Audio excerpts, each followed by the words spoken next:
The Serious Fraud Office is examining hundreds of documents in connection with the collapse of the Carroll group of companies, once Britain's third largest private business.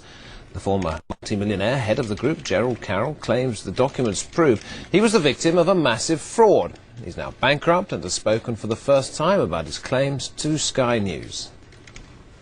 Gerald Carroll was once one of Britain's most successful businessmen, but his company's collapsed, now financially ruined. He claims he's the victim of a massive fraud.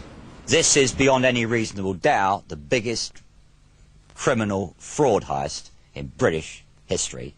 Carroll has connections with the great and the good, not just royalty but senior politicians. He had 85 companies, a string of racehorses and collections of art and cars. Yet within years his empire was reduced to this, a few pictures and mementos of his former wealthy life. Now the Serious Fraud Office is studying hundreds of documents which Carroll believes proves his business collapsed because of systematic fraud, not, as some argue, the recession. After a disastrous shopping mall venture over the A1 in Hertfordshire, the Carroll Group embarked on a major restructuring, much of which Carroll says he knew nothing about. He says dummy companies were set up and others had their names swapped.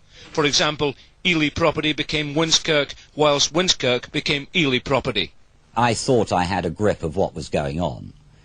Clearly, what was going on was not actually what was being presented to me.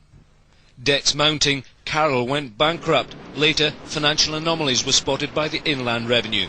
Carroll is demanding a police investigation and has high-level support. There are enough indications, even to a fairly uneducated eye, that things were odd and, money disappeared and companies changed names and so on.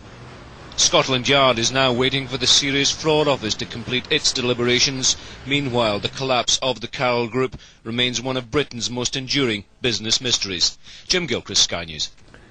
And the full version of Gerald Carroll's story can be seen on Saturday. We're showing it twice on Sky News, 1:30 and 8:30. It's called Riches to Ruin, presented by Sky News political editor Adam Bolton.